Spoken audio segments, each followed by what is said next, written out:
আপোনাৰ PDF ফাইলসমূহ print কৰিবলৈ অতি কম মূল্যত কেনেকৈ ঘৰলৈ অৰ্ডাৰ কৰিব পাৰিব জানি লোৱা হওক।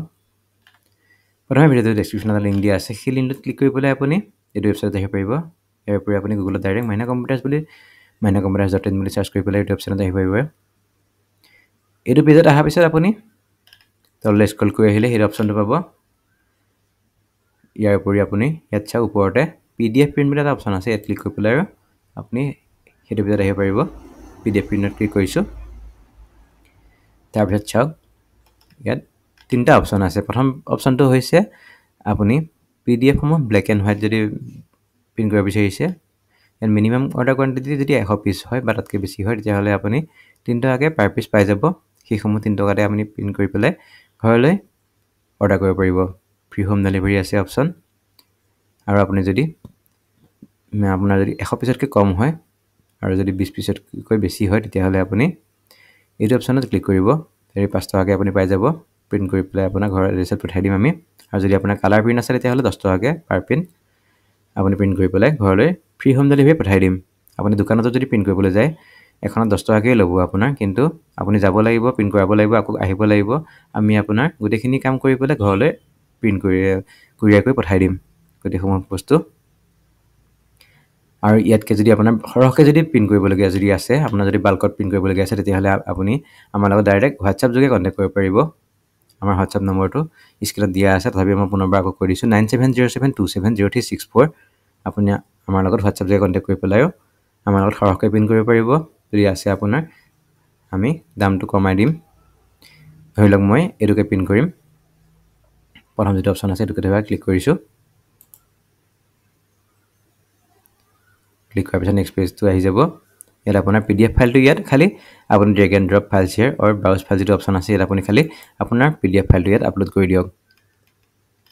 PDF ফাইলটো মই ইয়াৰ পৰা আপলোড কৰি দিছোঁ। আপলোড কৰি দিয়াৰ পাছত ইয়াত চাওক তলত এইখিনিতে 100 বুলি লিখা আছে। 100 বুলি লিখা আছে মানে আপোনাৰ মিনিমাম ফাইলছ মই ইয়াত লিখি কৈছিলোঁ 100টা পেজ হ'বই লাগিব মিনিমাম পেজ। আপোনাৰ ধৰা PDF ফাইলটোত 102টা পেজ আছে বা 110টা পেজ আছে, তেতিয়াহ'লে আপুনি ইয়াৰ পৰা এই কাৰ চিনডালত ক্লিক কৰি পেলাই পেজটো ইয়াত বহাই ল'ব। আপোনাৰ পেজ যিমান আছে সেই পেজটো সঠিক সংখ্যাটো ইয়াত দিব, নহ'লে প্ৰিণ্ট কৰা নহ'ব। ধৰি লওক মই মোৰ পেজটোত 102টা পেজ আছে মোৰ PDFটোত, মই ইয়াৰ পৰা 102 কৰি দিছোঁ। তাৰপিছত এড টু কাৰ্টত ক্লিক কৰিম। এড টু কাৰ্টত ক্লিক কৰিম। ইয়াৰ উপৰি আপুনি বাই ভিয়া হোৱাটছআপত ক্লিক কৰি পেলাই আমাৰ লগত হোৱাটছআপ যোগে ডাইৰেক্ট কণ্টেক্ট কৰিব পাৰিব। মই এড টু কাৰ্ট ক্লিক কৰিলোঁ। এড টু কাৰ্টত কৰাৰ পিছত ভিউ কাৰ্টত ক্লিক কৰিলোঁ। ভিউ কাৰ্টত ক্লিক কৰাৰ পিছত এইখিনিতে চাওক মই 102টা পেজ কৰিছিলোঁ। 102টা পেজ কৰোঁতে পাৰ পেজ 3 টকাকৈ ইয়াত হিচাপ কৰি পেলাই 306 টকা ইয়াত হৈ গৈছে টোটেল। আৰু আপুনি ইয়াৰ পৰা আপুনি আপোনাৰ পেজসমূহ বঢ়াব বা কমাব পাৰিব। ধৰি লওক মই ভুলতে 102 এণ্টাৰ কৰিছিলোঁ, মোৰ কিন্তু 104টা পেজহে আছিলে মোৰ PDF ফাইলটোত। মই ইয়াৰ পৰা 104 কৰি ল'লোঁ। 104 কৰাৰ পিছত মই আপডেট কাৰ্ড কৰি দিলোঁ। আপডেট কাৰ্ড কৰাৰ পিছত তললৈ আহিলোঁ। আহি পেলাই ইয়াত চাওক শ্বিপিঙত দুটা অপশ্যন আছে। এটা আছে ফ্ৰী শ্বিপিং। ফ্ৰী শ্বিপিঙত এইটো বাই ডিফল্ট চিলেক্ট হৈ থাকে। ফ্ৰী শ্বিপিঙত আমি আপোনাৰ PDF ফাইলসমূহ প্ৰিণ্ট কৰি পেলাই ৰেজিষ্টাৰ্ড প'ষ্ট যোগে আপোনাৰ ঘৰলৈ পঠাই দিম। এইটো কেইদিনমান শ্ল' হয়, জানেই আপোনালোকে পোষ্ট অফিচত কেইদিনমান টাইম লাগে। আৰু আপুনি যদি ফাষ্ট শ্বিপিঙত ক্লিক কৰে তেতিয়াহ'লে আমি আপোনাৰ ডকুমেণ্টছসমূহ প্ৰিণ্ট কৰি পেলাই DTDC কুৰিয়াৰ যোগেৰে আপোনাৰ ঘৰলৈ পঠাই দিম। 2 দিন বা 3 দিনৰ ভিতৰত আপুনি DTDC কুৰিয়াৰ যোগেৰে আপোনাৰ ডকুমেণ্টছসমূহ পাই যাব। কিন্তু এইখিনিতে মনত কৰিব ফ্ৰী শ্বিপিংটো ফ্ৰী হয়টো জানি আপোনালোকে, কিন্তু ফাৰ্ষ্ট শ্বিপিঙত আপুনি যদি ক্লিক কৰে তেতিয়াহ'লে কুৰিয়াৰ চাৰ্জটো আপুনি দিব লাগিব। এইটো বাই ডিফল্ট ফ্ৰী শ্বিপিং হৈ থাকে, গতিকে মই ইয়াত ফ্ৰী শ্বিপিঙত ৰাখিবলৈ দিছোঁ। তাৰপিছত প্ৰচিড টু চেকআউটত ক্লিক কৰিছোঁ। প্ৰচিড টু চেকআউটত ক্লিক কৰাৰ পাছত আপুনি তললৈ স্ক্ৰল কৰি আহিব। অহাৰ পিছত আপুনি ইয়াত বিলিং ডিটেইলছটো আপুনি দিব লাগিব। ইয়াত আপোনাৰ নামটো, আপোনাৰ লাষ্ট নেম অৰ্থাৎ উপাধিটো ইয়াত দিব, আপোনাৰ সম্পূৰ্ণ ঠিকনাটো ইয়াত দিব, আপোনাৰ টাউন বা চিটি বা ডিষ্ট্ৰিক্টখনৰ নামটো ইয়াত দিব, আপোনাৰ ষ্টেটখন বাই ডিফল্ট ইয়াত আছাম হৈ থাকে। আপুনি যদি বেলেগ ষ্টেটৰ পৰা এপ্লাই কৰিছে তেতিয়াহ'লে ইয়াৰ পৰা আপোনাৰ ষ্টেটখনৰ নামটো ইয়াত সলাই দিব। আপুনি পিনক'ডটো আপোনাৰ ইয়াত দিব, আপোনাৰ ফোন নম্বৰটো সঠিকভাৱে ইয়াত দিব, ইমেইল এড্ৰেছটো ইয়াত দিব, দি পেলাই পে' নাওত ক্লিক কৰিব। পে' নাওত ক্লিক কৰাৰ লগে লগে পে'মেণ্ট পেজটো খোল খাই যাব।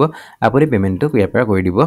পে'মেণ্ট ছাকচেছফুল হোৱাৰ পিছত আপুনি যিটো PDF ফাইল আপলোড কৰিছে এই PDF ফাইলটো আমাৰ ওচৰলৈ আহি যাব।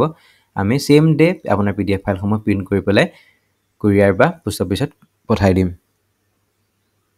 গতিকে অতি সহজে আপুনি ঘৰত বহি বহিয়ে আপোনাৰ PDF ফাইলসমূহ প্ৰিণ্ট কৰি পেলাই ঘৰলৈ অৰ্ডাৰ কৰিব পাৰিব ইয়াৰ উপৰি এইটো পৰ্টেলত আপুনি বিভিন্ন ধৰণৰ কাম কৰি ল'ব পাৰিব জানি লওঁ আহক কেনেদৰে প্ৰথম যেটো অপচন আছে পান কাৰ্ড এই পান কাৰ্ড অপচনত ক্লিক কৰি পেলাই আপুনি আপোনাৰ পান কাৰ্ডসমূহ বনাব পাৰিব নতুন পান কাৰ্ড বনাব পাৰিব পান কাৰ্ড কাৰেকশ্যন কৰিব পাৰিব মাইনৰ পান কাৰ্ড বনাব পাৰিব সৰু ল'ৰা-ছোৱালী পান কাৰ্ড ইয়াৰ উপৰি ফটোজ অপচনত ক্লিক কৰি পেলাই আপোনাৰ ফটোসমূহ প্ৰিণ্ট কৰি পেলাই ঘৰলৈ অৰ্ডাৰ কৰিব পাৰিব ফ্ৰেম আৰু উইদাউট ফ্ৰেম দুইটা অপচন ইয়াত এভেইলেবল আছে PVC কাৰ্ডত ক্লিক কৰি পেলাই আপুনি আপোনাৰ PVC কাৰ্ডসমূহ Aadhaar card PAN card voter card driving licence RC সকলোসমূহ প্ৰিণ্ট কৰি পেলাই আপোনাৰ ঘৰলৈ অৰ্ডাৰ কৰিব পাৰিব মাত্ৰ 99 টকাত PVC কাৰ্ড প্ৰিণ্ট কৰি পেলাই আমি আপোনাৰ ঘৰলৈ ফ্ৰী ডেলিভাৰী কৰি দিওঁ সাৰ্টিফিকেট এপ্লাই অপচনত ক্লিক কৰি পেলাই আপুনি আপোনাৰ অসম চৰকাৰৰ এটা যিমানবিলাক সাৰ্টিফিকেট আছে birth certificate caste certificate death certificate income certificate and next of কিন PRC সাৰ্টিফিকেট সকলোসমূহ ইয়াৰ পৰা এপ্লাই হৈ যায় PDFত কথাটো আপুনি কলৈ আপোনালোকক ফ্লেক্স বা বেনাৰ ক্লিক কৰি পেলাই আপুনি ফ্লেক্স বা বেনাৰসমূহ প্ৰিণ্ট কৰি পেলাই ঘৰলৈ অৰ্ডাৰ কৰিব পাৰিব ইয়াৰ উপৰি দ্বিতীয় অফিচৰ লগত যদি কিবা কাম থাকে